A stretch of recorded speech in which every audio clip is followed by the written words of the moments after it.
Bismillahirrahmanirrahim. Assalamualaikum warahmatullahi wabarakatuh. Sahabat yang beriman, di dalam Al-Quran Allah Subhanahu wa Ta'ala memberikan semua solusi yang diperlukan oleh manusia sepanjang hidupnya. Allah juga memberikan pemecahan yang paling sempurna dan paling logis untuk memberi petunjuk kepada manusia dalam menghadapi semua masalah yang muncul, termasuk salah satunya masalah yang sedang hangat, yakni perang Yahudi dan Palestina. Menurut Sayyid Qutb dalam Fi Zilalil Quran menyatakan bahwa peristiwa Isra yang disebut dalam surah Al-Isra adalah mengabarkan tentang tumbangnya kejayaan Bani Israel. Peristiwa Isra merupakan tanda kekuasaan Allah Subhanahu wa Ta'ala dan sebuah perjalanan yang menakjubkan dalam ukuran empirik manusia. Masjid Al-Aqsa yang menjadi ujung perjalanan adalah pusat tanah yang mulia Asy-Syarif, tempat yang ditentukan Allah Subhanahu wa Ta'ala untuk Bani Israel. Lalu dia mengusir mereka dari negeri itu karena kemaksiatan yang mereka lakukan. Surah Al-Isra secara umum berisi tentang akhir perjalanan hidup dan kejayaan bangsa Yahudi. Juga mengungkapkan hubungan langsung antara tumbangnya kejayaan suatu bangsa dengan maraknya kemaksiatan yang terjadi di tengah-tengah masyarakat. Hal ini sejalan dengan sunatullah yang disebutkan pada ayat 16, yang artinya, dan jika kami menghendaki membinasakan suatu negeri, maka kami perintahkan kepada orang-orang yang hidup mewah di negeri itu supaya mentaati Allah, tetapi mereka melakukan kedurhakaan dalam negeri itu, maka sudah sepantasnya berlaku terhadap perkataan atau ketentuan kami. Kemudian kami hancurkan negeri itu sehancur-hancurnya. Quran Surat Al-Isra ayat 16. Imam Yakshallahu Mansur, pembina utama Lembaga Kemanusiaan Aqsa Working Group atau AWG, menjelaskan, jika kita melihat surah Al-Isra dengan metode tafsir analitik, disimpulkan bahwa terdapat dua janji Allah Subhanahu wa Ta'ala tentang kehancuran bangsa Yahudi.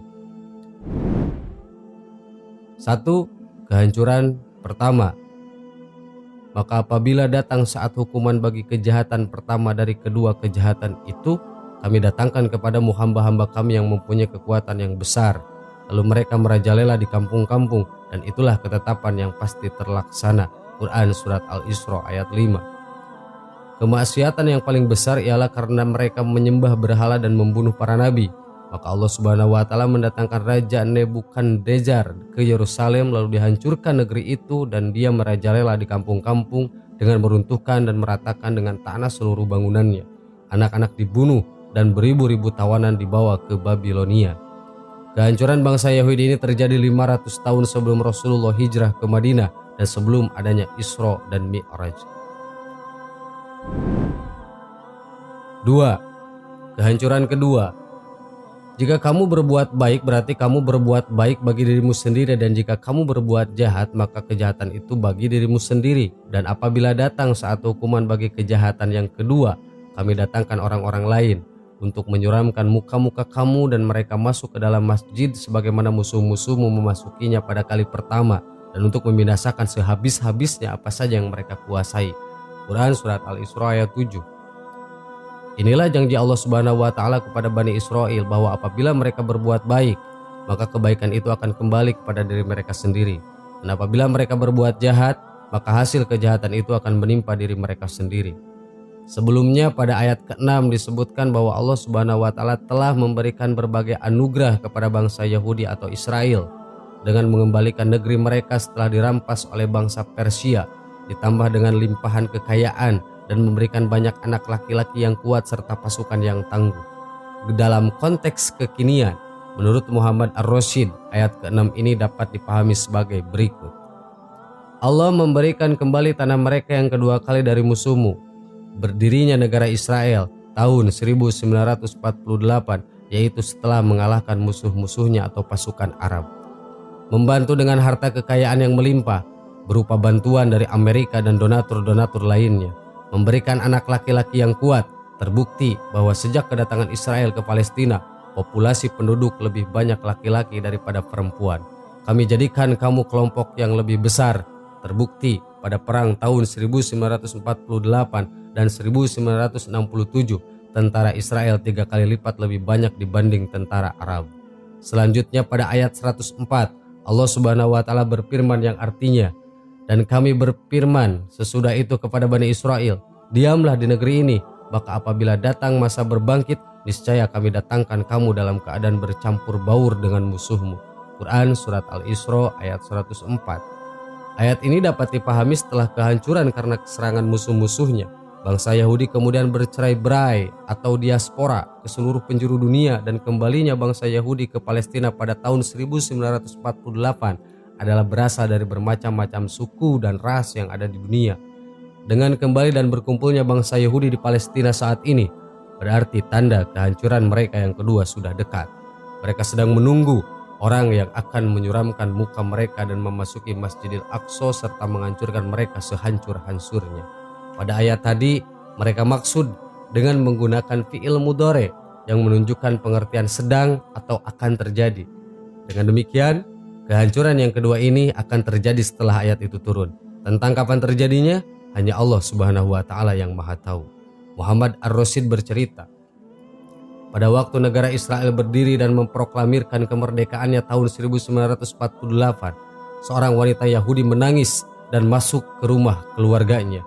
Ketika ditanya kenapa menangis, padahal orang Yahudi sedang bergembira dan merayakan kemerdekaan Israel, dia menjawab bahwa dengan berdirinya negara Israel yang kedua adalah sebab adanya Bani Israel yang akan dihancurkan dan dibinasakan.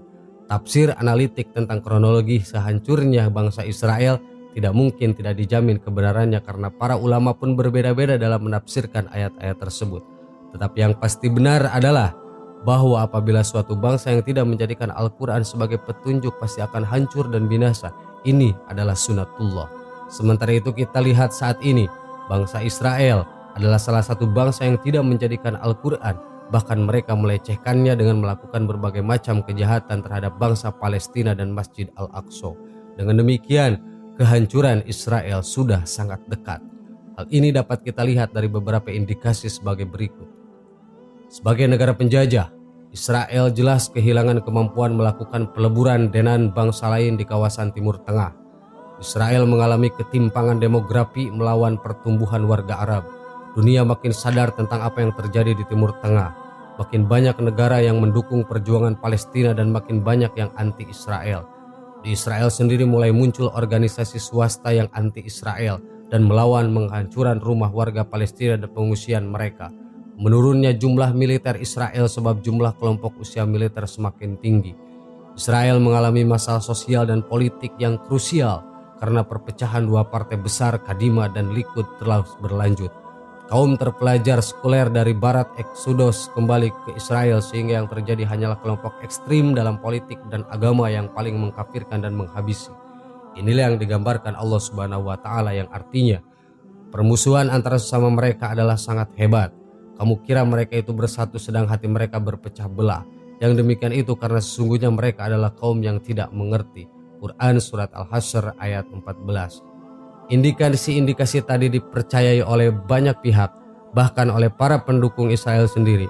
Menurut laporan media Henry Kissinger, mantan Menteri Luar Negeri Amerika yang berbangsa Yahudi setuju bahwa dalam waktu dekat Israel tidak akan ada lagi.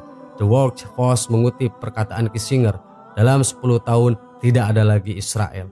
Lenyapnya Israel berarti terbebasnya Masjidil Aqsa dari penjajahan Israel. Yang akan membebaskan Masjidil Aqsa adalah umat Islam, sebagaimana sabda Rasulullah SAW yang artinya tidak akan terjadi kiamat sehingga kaum muslim memerangi kaum Yahudi sampai Yahudi berlindung di balik batu dan pohon. Lalu batu dan pohon berbicara, "Hai muslim, hai hamba Allah, ini Yahudi di belakangku, kemari bunuhlah dia kecuali Gorgot, sebab ia Gorgot sesungguhnya merupakan pohon Yahudi."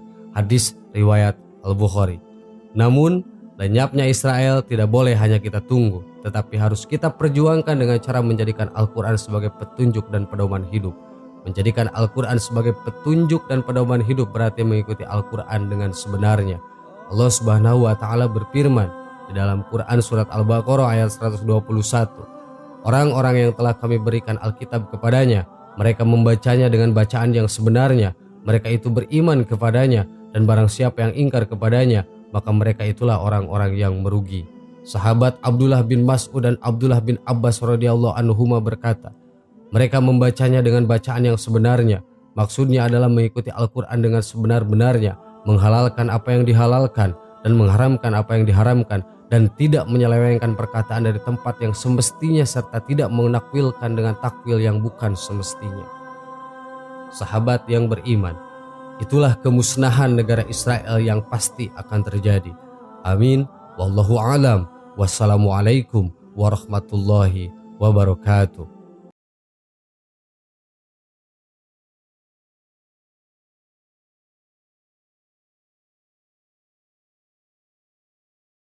Subhanallah walhamdulillah wala ilaha illallah wallahu akbar. Subhanallah